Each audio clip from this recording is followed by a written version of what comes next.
اعوذ باللہ من الشیطان الرجیم بسم اللہ الرحمن الرحیم وقل جاء الحق وزهق الباطل ان الباطل کان زہوقا، اور آپ کہہ دیں حق آ گیا اور باطل مٹ گیا، یقیناً باطل مٹنے ہی والا تھا۔ سورۃ بنی اسرائیل آیا 81۔ وقل جاء الحق وزهق الباطل ان الباطل کان زہوقا، اور آپ کہہ دیں حق آ گیا اور باطل مٹ گیا، یقیناً باطل مٹنے ہی والا تھا۔ حق سے مراد قرآن ہے اور حق و باطل سے مراد ہلاک ہو گیا۔ زہق الباطل الحمدللہ، حق سے مراد قرآن ہے اور زہق الباطل سے مراد باطل ہلاک ہو گیا اور وہ شیطان ہے۔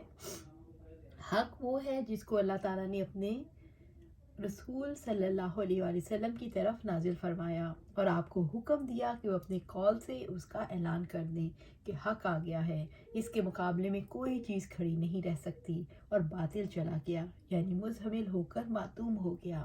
عبداللہ بن مسعود رضی اللہ تعالیٰ عنہ نے بیان کیا کہ نبی صلی اللہ علیہ وآلہ وسلم جب مکہ میں فتح کے بعد داخل ہوئے تو کعبہ کے چاروں طرف 360 بت تھے۔ نبی صلی اللہ علیہ وآلہ وسلم اپنے ہاتھ کی لکڑی سے ایک کو ٹکراتے جاتے اور پڑھتے جاتے، وَقُلْ جَاءَ الْحَقُّ وَزَهَقَ الْبَاطِلُ إِنَّ الْبَاطِلَ كَانَ زَهُوقًا۔ حق یعنی سچائی کا مزاج ہے، وہ پھلے پھولے زندہ رہے اور قائم رہے، جبکہ باطل کا مزاج ہے کہ وہ مٹ جائے اور اس کا نام و نشان نہ رہے۔ حق قوت رکھتا ہے اور باطل کے مزاج میں فنا اور کمزوری ہے، اس لیے حق آنے پر باطل مٹ جاتا ہے۔ باطل کے اندر باقی رہنے والے عناصر نہیں ہوتے، کچھ بیرونی عوامل ایسے ہوتے ہیں جن سے باطل کو فائدہ پہنچتا ہے، جب وہ ختم ہوتے ہیں تو باطل ختم ہو جاتا ہے۔ سچائی کے اندر ہمیشہ رہنے کا سامان ہوتا ہے، بیرونی عوامل بعض اوقات سچائی کے خلاف ہوتے ہیں، مثلا اقتدار، لوگوں کی خواہشات، لیکن آخر کار حق فتح سے ہمکنار ہوتا ہے، کیونکہ حق اللہ تعالیٰ کی طرف سے ہے، لازوال ہے، باقی رہنے والا ہے۔ ان الباطل کان زہوقا، یقیناً باطل ہی مٹنے والا ہے۔ یقیناً یعنی یہ باطل کا وصف ہے، مگر کبھی کبھی یہ بھی ہوتا ہے اگر باطل کے مقابلے میں حق موجود نہ ہو تو باطل عروج پا کر مروج ہو جاتا ہے، تاہم جب حق آ جاتا ہے تو باطل مزمل ہو جاتا ہے، اس میں کوئی حرکت باقی نہیں رہتی۔ اسی لیے باطل صرف انہی زمانوں اور انہی علاقوں میں رواج پاتا ہے جو اللہ تعالیٰ کی آیات اور اس کی بینات کے علم سے خالی ہوتے ہیں، بلکہ ہم حق کو باطل پر پھینکتے ہیں تو اس کا دماغ کچل دیتا ہے، چنانچہ اچانک وہ مٹنے والا ہوتا ہے، اور جو تم بیان کرتے ہو اس کی وجہ سے تمہارے لیے تباہی ہے۔ سورۃ الانبیاء آیا 18۔ ابن مسعود رضی اللہ تعالیٰ عنہ فرماتے ہیں جب فتح مکہ ہوا اور آپ صلی اللہ علیہ وآلہ وسلم مکہ میں داخل ہوئے تو اس وقت کعبہ کے گرد 360 بت نصب تھے۔ آپ صلی اللہ علیہ وآلہ وسلم کے ہاتھ میں چھڑی تھی اور آپ صلی اللہ علیہ وآلہ وسلم اس سے ان بتوں کو ٹھونکا دیتے اور فرماتے جاتے جاء الحق وزهق الباطل ان الباطل کان زہوقا وَنُنَزِّلُ مِنَ الْقُرْآنِ مَا هُوَ شِفَاءٌ وَرَحْمَةٌ لِّلْمُؤْمِنِينَ وَلَا يَزِيدُ الظَّالِمِينَ إِلَّا خَسَارًا، اور ہم اس قرآن میں سے تھوڑا تھوڑا نازل کرتے ہیں جو مومنوں کے لیے شفا اور رحمت ہے، اور ظالموں کو خسارے کے سوا کسی چیز میں زیادہ نہیں کرتا۔ سورۃ بنی اسرائیل آیا 17۔ اور ہم اس قرآن میں سے تھوڑا تھوڑا نازل کرتے ہیں جو مومنوں کے لیے شفا اور رحمت ہے، یعنی یہ قرآن باعث رحمت اور شفا ہے جس میں باطل کا شائبہ تک بھی نہیں ہو سکتا، جو حکمت والے اور خوبیوں والے اللہ تعالیٰ کے پاس سے آیا ہے۔ یہ قرآن نسخہ کیمیا اور شفا بخش ضرور ہے، مگر ان کے لیے جو اس پر ایمان لاتے ہیں اور اسے منزل میں من اللہ سمجھتے ہیں، یعنی اللہ کی طرف سے نازل ہوا، یعنی قرآن کریم شفا اور رحمت پر مشتمل ہے، اور یہ شفا اور رحمت ہر ایک کے لیے نہیں بلکہ صرف اہل ایمان کے لیے ہے جو اس کی تصدیق کرتے ہیں اور اس پر عمل پیرا ہوتے ہیں۔ ظالم جو اس کی تصدیق نہیں کرتے یا اس پر عمل پیرا نہیں ہوتے تو ان آیات ان کے خسارے میں ہی اضافہ کرتی ہیں، کیونکہ ان پر حجت قائم ہو جاتی ہے۔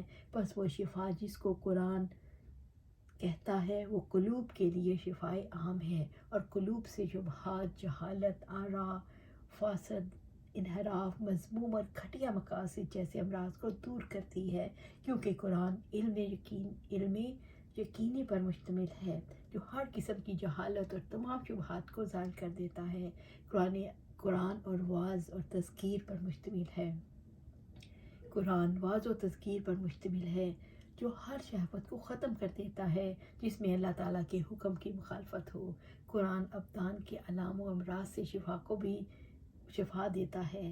رہی رحمت تو قرآن کے اندر ایسے اسباب اور وسائل ذکر کیے گئے جن کو اختیار کرنے کی قرآن ترغیب دیتا ہے۔ جب بندہ ان کو اختیار کر لیتا ہے تو بے پایہ رحمت اپنی سعادت دنیاوی اور اخروی ثواب سے بہرہ مند ہوتا ہے۔ قرآن میں شفا ہے، خواہشات اور طمع، حسد اور گندے افکار اور شیطان کے جھگڑوں سے نجات ہے۔ قرآن مجید روحانی بیماریوں کی شفا ہے۔ انسان کو جو وسوسے اور بے چینیاں لاحق ہو جاتی ہیں، قرآن ان کے لیے شفا ہے۔ قرآن مجید میں شعور کی بیماریوں کی شفا ہے۔ قرآن مجید انسان کو بے فائدہ کاموں میں اپنی عقل کو اور اپنے جسم کو ضائع ہونے سے روکتا ہے اور مفید کاموں میں قوتیں لگانے کے لیے ترغیب دلاتا ہے۔ قرآن مجید لغزشوں اور بے راہ رویوں سے بچاتا ہے۔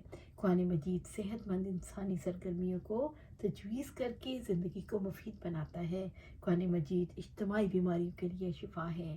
قرآن مجید اسلام کے اجتماعی عدل، اجتماعی سلامتی اور امن کے زیر سایہ زندگی بسر کرواتا ہے، جس کی وجہ سے معاشرے کے افراد کو اطمینان نصیب ہوتا ہے۔ قرآن مجید انسان کا رشتہ رب سے جوڑ دیتا ہے، جس کی وجہ سے انسان کو یہ شعور نصیب ہوتا ہے کہ وہ اللہ تعالیٰ کی حفاظت میں ہے۔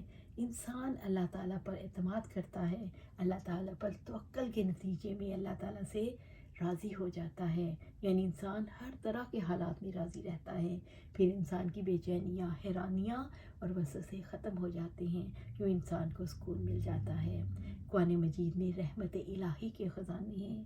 اس کی تعلیمات انفرادی اور اجتماعی زندگی کے لیے رحمت ہیں۔ قرآن مجید انسان کو روح کی بیماریوں سے بچاتا ہے۔ اس اعتبار سے قرآن مجید رحمت ہے۔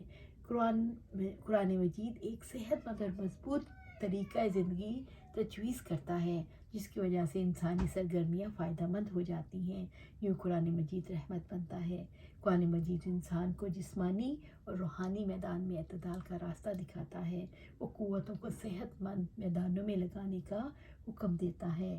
یہ ایک قسم کی رحمت ہے۔ قرآن مجید اجتماعی بیماریوں کو دور کرتا ہے، پھر انسانیت کو امن، عدل اور سلامتی ملتی ہے۔ یوں قرآن مجید رحمت بنتا ہے۔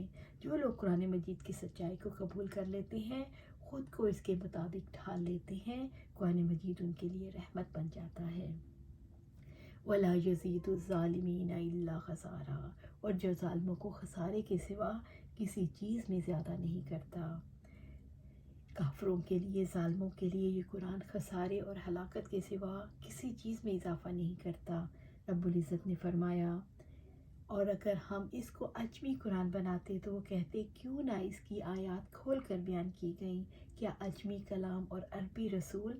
آپ کہتے ہیں جو لوگ ایمان لاتے ہیں یہ قرآن ان کے لیے ہدایت و شفا ہے، اور جو لوگ ایمان نہیں لاتے یہ ان کے کانوں میں بوجھ ہے اور ان کے حق میں اندھا پن ہے۔ یہی لوگ ہیں جنہیں دور کی جگہ سے آواز دی جاتی ہے۔ سورۃ فصلت آیا 44۔ ایک جگہ اور ارشاد فرماتے ہیں، اور جب بھی کوئی سورت نازل کی جاتی ہے تو ان میں سے کچھ لوگ کہتے ہیں تم میں سے کس کو ایمان میں اس نے اضافہ کیا؟ چنانچہ جو لوگ ایمان لائے تو ان کو ایمان میں اس نے زیادہ کیا اور وہ اس سے بہت خوش ہوتے ہیں، لیکن وہ لوگ جن کے دلوں میں بیماری ہے تو اس نے ان کو گندگی اور گندگی کے ساتھ زیادہ کر دیا اور اس حال میں مرے کہ وہ کافر تھے۔ سورۃ توبہ آیا 124 اور 125۔ قرآن مجید کن لوگوں کے لیے خسارہ بنتا ہے؟ ظالم قرآن مجید سے فائدہ نہیں اٹھاتے، وہ سوچتے ہیں کہ اگر قرآن مجید کی سچائی کو اختیار کر لیا تو چھوٹے ہو جائیں گے۔ وہ اپنی بڑائی کو بچانے کے لیے جو رہنے والی نہیں، بڑی چیز کو جو رہنے والی ہے چھوڑ دیتے ہیں۔ اس طرح قرآن مجید ان کے لیے خسارے کا سبب بنتا ہے۔ قرآن مجید ان لوگوں کے لیے خسارہ بنتا ہے جو قرآن مجید کے ذریعے سربلند ہونے والوں پر گڑتے ہیں اور جہاں بس چلے ان پر ظلم کرتے ہیں، اور دنیا میں وہ بالآخر مسلمانوں کے مقابلے میں مغلوب ہو جاتے ہیں۔ قرآن مجید ظالموں کے لیے اس اعتبار سے بھی خسارہ ہے کہ ظالموں کو کفر اور سرکشیوں کی وجہ سے عذاب ہوگا، اس لیے ظالموں کے لیے خسارے کے سوا کسی چیز میں اضافہ نہیں ہوگا۔ وَإِذَا أَنْعَمْنَا لِلْإِنسَانِ أَعْرَضَ وَنَأَىٰ بِجَانِبِهِ وَإِذَا مَسَّهُ الشَّرُّ كَانَ يَئُوسًا، اور جب ہم انسان پر انعام کرتے ہیں تو وہ منہ موڑتا ہے اور اپنا پہلو بچاتا ہے، اور جب اس کو کوئی مصیبت پہنچتی ہے تو بہت نا امید ہو جاتا ہے۔ سورۃ بنی اسرائیل آیا 83۔ وَإِذَا أَنْعَمْنَا عَلَى الْإِنسَانِ أَعْرَضَ وَنَأَىٰ بِجَانِبِهِ، اور جب ہم انسان پر انعام کرتے ہیں تو وہ منہ موڑتا ہے اور اپنا پہلو بچاتا ہے۔ یعنی وہ لوگ جن کے لیے قرآن خسارہ بنتا ہے ان کی صفات میں سے اعراض ہے، یعنی اللہ تعالیٰ کی آیات میں تدبر سے اعراض اور اللہ تعالیٰ کی نعمتوں سے ناشکری۔ رب العزت نے فرمایا، پھر جب ہم اس کی وہ تکلیف اس سے دور کر دیتے ہیں تو وہ چل دیتا ہے، گویا کہ اس نے ہمیں اس تکلیف میں پکارا ہی نہ تھا جو اسے پہنچی ہو۔ سورۃ یونس آیا 12۔ ایک جگہ اللہ سبحانہ تعالیٰ فرماتے ہیں، اور جب سمندر میں تمہیں کوئی مصیبت پہنچتی ہے تو اللہ تعالیٰ کے سوا تم جنہیں بھی پکارتے ہو وہ سب گم ہو جاتے ہیں، پھر جب وہ تمہیں خشکی کی طرف نجات دیتا ہے تو تم منہ موڑ جاتے ہو، اور انسان ہمیشہ سے بڑا ناشکرا ہے۔ سورۃ بنی اسرائیل آیا 67۔ وَإِذَا مَسَّهُ الشَّرُّ كَانَ يَئُوسًا، اور جب کوئی اس کو مصیبت پہنچتی ہے تو بہت نا امید ہو جاتا ہے، یعنی جب اسے کوئی بیماری کوئی تکلیف پہنچتی ہے تو بھلائی سے مایوس ہو جاتا ہے اور اپنے رب سے امید کاٹ لیتا ہے اور سمجھتا ہے جس حال میں ہے وہ اسی حال میں رہے گا۔ انسان سرکش کیسے ہو جاتا ہے؟ عام طور پر دولت مندی انسان کو سرکش اور مغرور بنا دیتی ہے۔ انسان کو جب اللہ تعالیٰ کی کثیر نعمتیں حاصل ہوتی ہیں تو خود اعتمادی کا مظاہرہ کرتا ہے، وہ کوئی بات تسلیم نہیں کرتا اور کسی معاملے میں نہیں جھکتا۔ انسان سرکشی سے کیسے بچ سکتا ہے؟ انسان اگر یہ یقین رکھے کہ دولت اور نعمتیں عطا کرنے والا اللہ تعالیٰ ہے اور اللہ تعالیٰ کا شکر ادا کرے تو سرکشی سے بچ سکتا ہے۔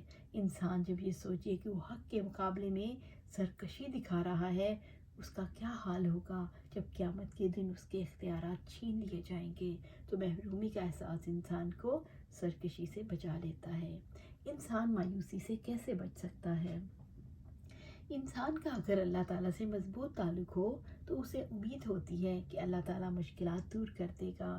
ایسا شخص اللہ تعالیٰ کی رحمت سے مایوس نہیں ہوتا، اسے اللہ تعالیٰ کے فضل کی امید لگ جاتی ہے، وہ خوش اور مطمئن رہتا ہے، شکر گزار رہتا ہے، اس طرح مایوسی دور ہو جاتی ہے۔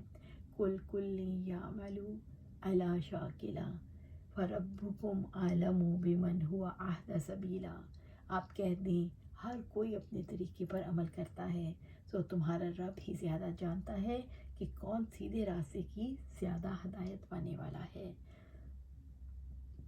سورۃ بنی اسرائیل آیا 84۔ کل یعمل علی شاکلتی، آپ کہہ دیں ہر کوئی اپنے طریقے پر عمل کرتا ہے، یعنی ہر شخص اپنی اپنی عادات پر، اپنی اپنی ذہنیت اور اپنے اپنے دین پر عمل کرتا ہے، یعنی اپنے مذہب اپنے خراج استعداد کے مطابق کرتا ہے۔ رب العزت نے فرمایا، اور آپ ان لوگوں سے کہتے جو ایمان نہیں لاتے کہ تم اپنے طریقے پر عمل کرتے رہو، بلا شبہ ہم بھی عمل کرنے والے ہیں، اور تم انتظار کرو، بے شک ہم بھی منتظر ہیں۔ کہ ہر ایک اپنے رجحان، میلان، ماحول اور ذہنی خول کے مطابق عمل کر رہا ہے، یعنی اس طریقے پر جو اس کے احوال کے لائق ہوتا ہے۔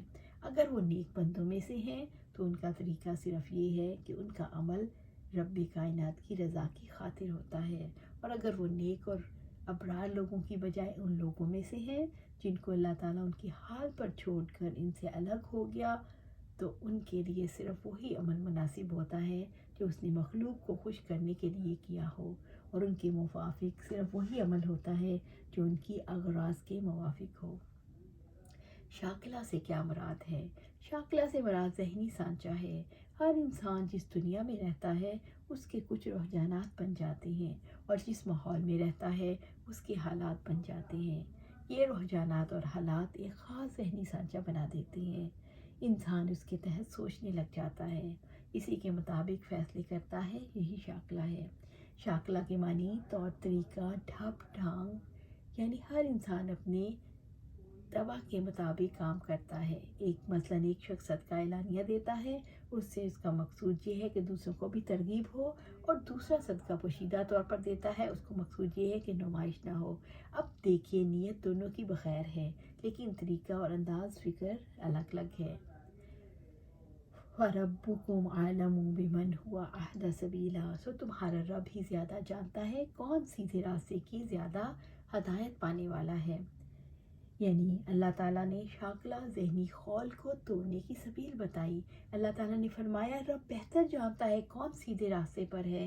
انسان جب یہ سوچتا ہے کہ اللہ تعالیٰ کا علم صحیح ہے، اس لیے جو طرز عمل اس کے مطابق ہے وہ صحیح ہے، اور جو اس کے مطابق نہیں وہ غلط ہے، تو انسان حقیقت کو اس کے اثر میں، رنگ میں دیکھ لیتا ہے۔ اللہ تعالیٰ نے حقیقت کو اپنی ذات کے ساتھ متعلق کر کے سمجھایا۔ جو رب کے علم سے سوچے تو شاکلہ ٹوٹ جاتا ہے۔ وَيَسْأَلُونَكَ عَنِ الرُّوحِ قُلِ الرُّوحُ مِنْ أَمْرِ رَبِّي وَمَا أُوتِيتُم مِّنَ الْعِلْمِ إِلَّا قَلِيلًا، اور وہ آپ سے روح کے بارے میں پوچھتے ہیں، آپ کہہ دیں روح میرے رب کے حکم سے ہے، اور تمہیں علم میں سے بہت ہی کم دیا گیا ہے۔ سورۃ بنی اسرائیل آیا 85۔ وَيَسْأَلُونَكَ عَنِ الرُّوحِ، اور آپ سے روح کے بارے میں پوچھتے ہیں۔ عبداللہ بن مسعود رضی اللہ تعالیٰ عنہ نے بیان کیا کہ میں رسول اللہ صلی اللہ علیہ وآلہ وسلم کے ساتھ ایک کھیت میں حاضر تھا۔ نبی صلی اللہ علیہ وسلم اس وقت کھجور کے ایک تنے پر ٹیک لگائے ہوئے تھے۔ کچھ یہودی اس طرف سے گزرے۔ کسی یہود نے اپنے دوسرے ساتھی سے کہا ان سے روح کے بارے میں پوچھو۔ ان میں سے کسی نے اس پر کہا ایسا کیوں کرتے ہو؟ دوسرا یہودی بولا کہیں وہ کوئی ایسی بات نہ کہہ دیں جو تم کو ناپسند ہو۔ رائے اس پر ٹھہری کہ روح کے بارے میں پوچھنا ہی چاہیے، چنانچہ انہوں نے آپ سے اس کے بارے میں سوال کیا۔ نبی صلی اللہ علیہ وسلم تھوڑی دیر کے لیے خاموش ہو گئے اور ان کی بات کا کوئی جواب نہیں دیا۔ میں سمجھ گیا اس وقت آپ پر وحی اتر رہی ہے، اس لیے میں وہیں کھڑا رہا۔ جب وحی ختم ہوئی تو آپ نے اس آیت کی تلاوت کی، اور یہ آپ سے روح کے بارے میں سوال کرتے ہیں، آپ کہہ دیں روح میرے پروردگار کے حکم سے ہے، اور تمہیں علم تو تھوڑا ہی دیا گیا ہے۔ روح کا تعلق مخفی امور سے ہے، کوئی شخص بھی روح کی کیفیت کو بیان نہیں کر سکتا۔ اس لیے رب العزت نے رسول اللہ صلی اللہ علیہ وسلم سے فرمایا قُلِ الرُّوحُ مِنْ أَمْرِ رَبِّي، آپ کہہ دیں روح میرے رب کے حکم سے ہے، یعنی روح کے بارے میں میرے رب نے حکم دیا ہو جاؤ، اور وہ وجود میں آ گئی۔ وَمَا أُوتِيتُم مِّنَ الْعِلْمِ إِلَّا قَلِيلًا، اور تمہیں علم میں سے بہت ہی کم دیا گیا۔ انسان کا علم اللہ تعالیٰ کی علم کے سامنے قلیل ہے۔ انسان کو احساس دلایا گیا نہ تو اس کے پاس کثیر علم ہے اور نہ وہ رکھ سکتا ہے، اس لیے وہ ایسے سوالات میں نہ الجھے جن کو کم علمی کی وجہ سے نہیں جان سکتا۔ انسان کی صلاحیتیں محدود ہیں، اور جہاں نہ محدود ہے انسان کی محدودیت کا تقاضا وہ بالواسطہ علم پر قناعت کرے۔ اس آیت سے مقدسہ سے مستفادہ ہوتا ہے جب مسئول سے کسی معاملے میں سوال کیا جائے تو اس کے لیے بہتر ہے وہ لا یعنی سوال کا جواب دینے سے گریز کرے جو سائل نے پوچھا ہے، اور اس امر میں اس کی رہنمائی کرے جس کا وہ محتاج ہے، جو اس کے لیے فائدہ مند ہو۔ روح کی حقیقت کیا ہے؟ روح کی حقیقت کو اللہ تعالیٰ کے سوا کوئی نہیں جانتا۔ اللہ تعالیٰ کے غیبوں میں سے ایک غیب ہے۔ روح ایک راز ہے، کیسے آتی ہے، کیسے جاتی ہے، کہاں سے آتی ہے، نکل کر کہاں جاتی ہے، اللہ تعالیٰ کے علاوہ کوئی نہیں جانتا۔ اللہ سبحانہ تعالیٰ سے دعا ہے کہ ہمیں قرآن و سنت کے مطابق عمل کرنے کی توفیق دے اور اس پر جمع دے۔ آمین یا رب العالمین۔